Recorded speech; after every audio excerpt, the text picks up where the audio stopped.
Stevie Wonder. Yeah. You heard the violin? Peace. This is Dude, one half of the Piece of the G's podcast. I'm here with Rick Ross, Freeway Rick Ross. What up, y'all? Everything's good. Got to hit him with my tagline: no gossip, no glitch. Just two brothers talking shit. Brothers talk about. Peace, brother Ricky. How you? I'm great. How you? And I'm trying to get through it, to it and through it, man. I wish my brother was here. He would enjoy this podcast, but he had to go put in a little work. We'll do it again. No doubt, no doubt. We get to it. Tell me a little bit about your book. Man, I wrote this book when I was in federal prison. I was looking at a life sentence without a possibility of parole, and going back over my life, I was like, damn, what if you'd have had some better instructions? Mm-hmm. You know, what if you'd have had a different roadmap? Looking at that life sentence made me reflect that some of the things that I believed was true wasn't true. And I could only think about the other young brothers that I felt would probably come up under the same tutelage that I came under, and how they would be lost like I was lost. And it came to me, the only way I could probably reach them, because I didn't know if I was ever going to get out of prison, was through a book. We sent a message to them. And this is the message right here. I thought that this would give them some ideas of choosing that lifestyle, what they would be looking at. So, what led you in the direction of that lifestyle? My big homie, you know, he sold me the dreams, you know, the cars, the women, the jewelry, the clothes, all the things that I thought was important at that time. You know, I grew up really poor. Oh, okay. You know, my mom was on welfare. We all was on welfare, you know. Those days we didn't have food in the house, and it became, to me, that money was the number one object to solve all those problems. So, of course, I have your audio book, so I listened to it. A lot of people say that when you were in the lifestyle and making millions of dollars, that you downplayed it, like you really didn't really get dressed up, you really didn't drive the best cars, you just really downplayed it. What made you so, like, down to earth? Well, you know what? Once you got the money, you know, Mm-hmm. you know, now you're able to eat at restaurants. None of my family members are hungry.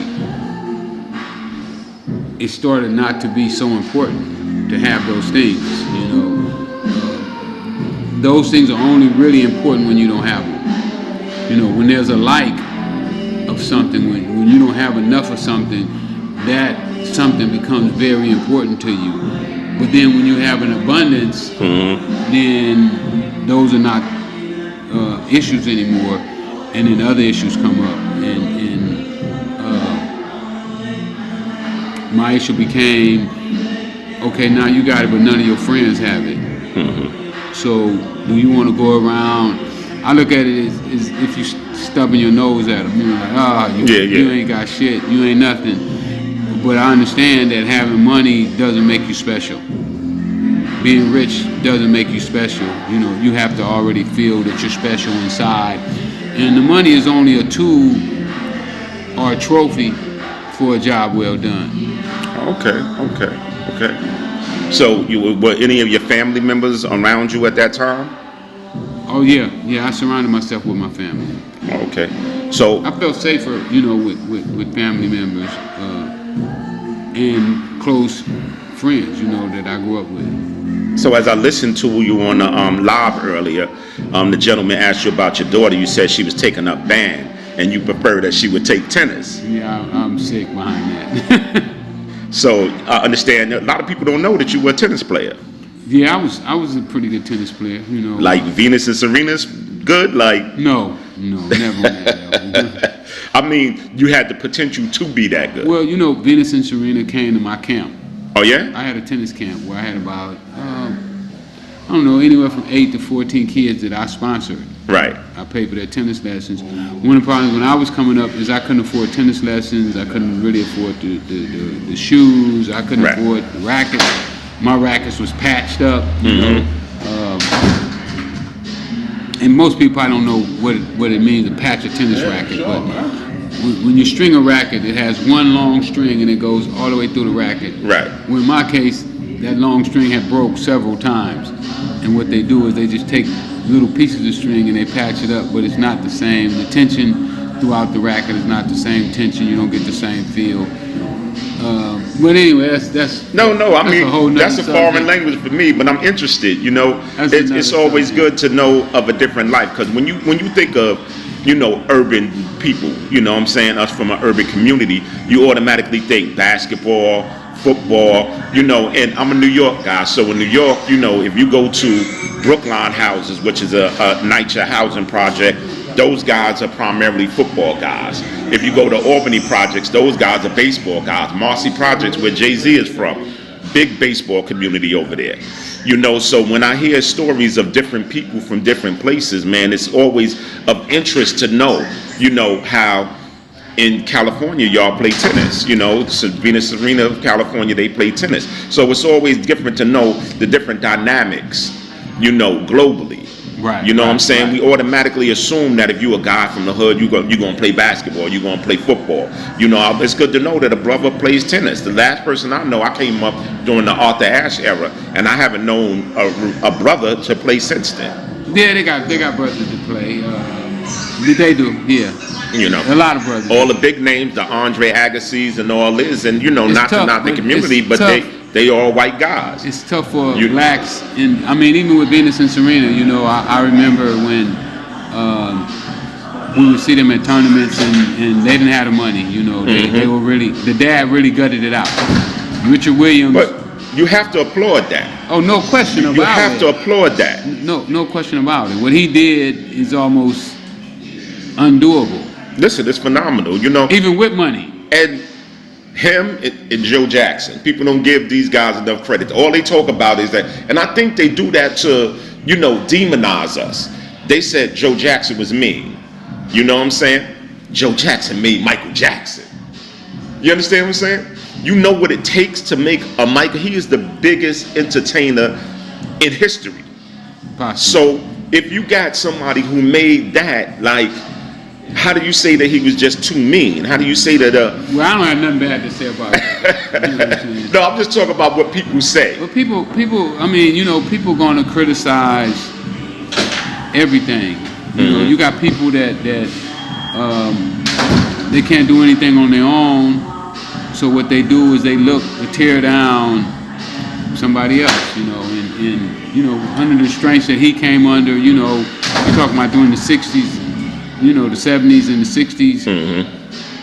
To do what he did was amazing. Oh, definitely phenomenal. And what Mr. Williams did with Venus and Serena was absolutely amazing. You know, when I knew him, they was around 12 years old.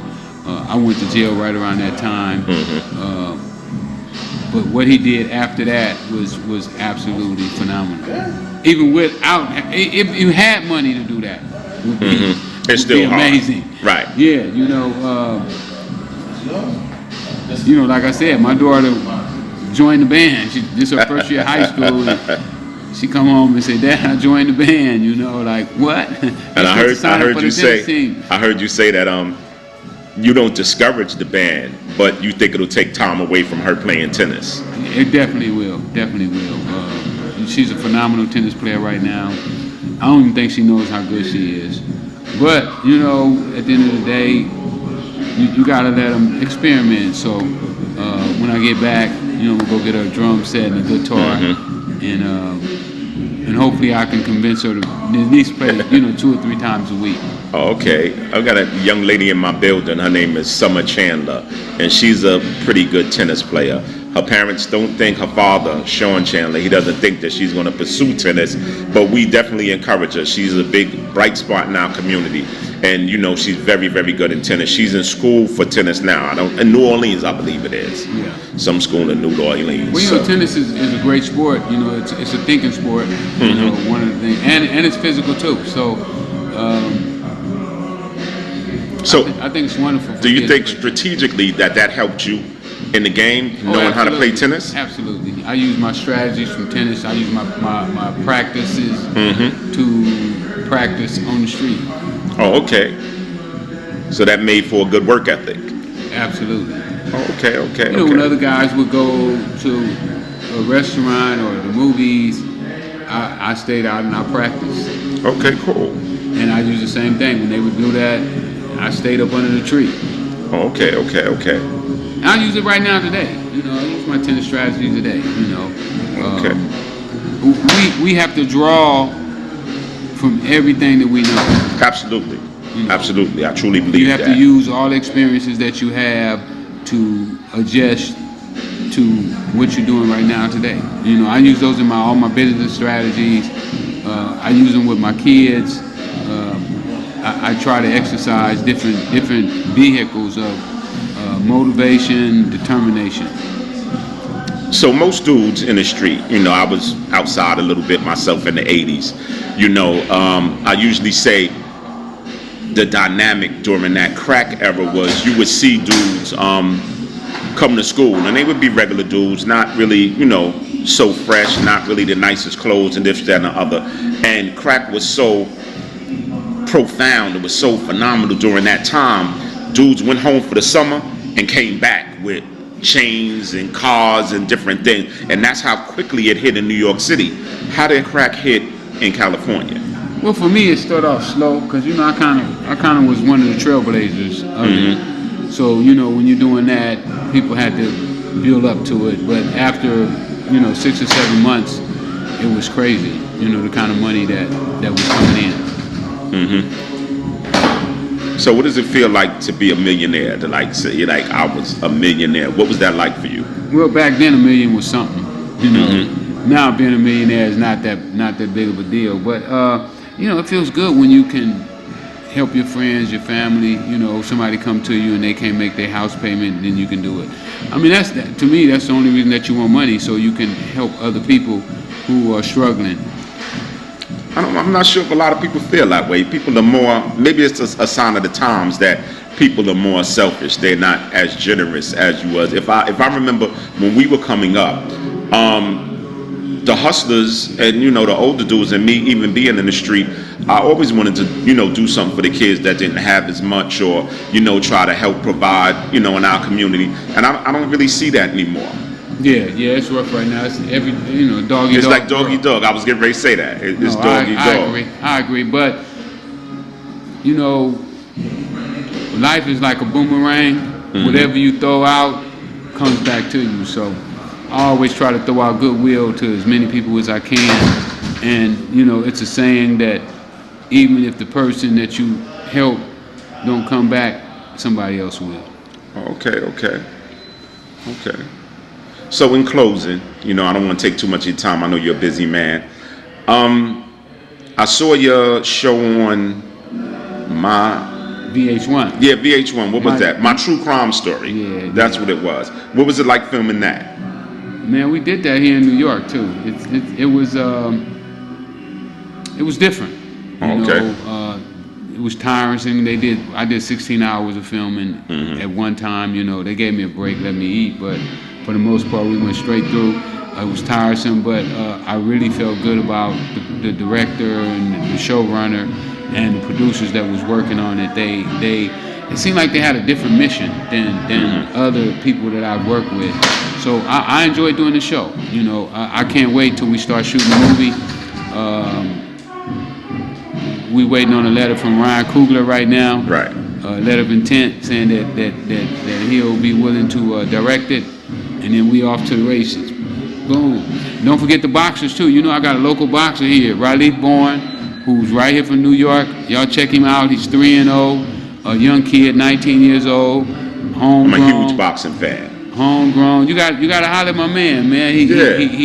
Listen.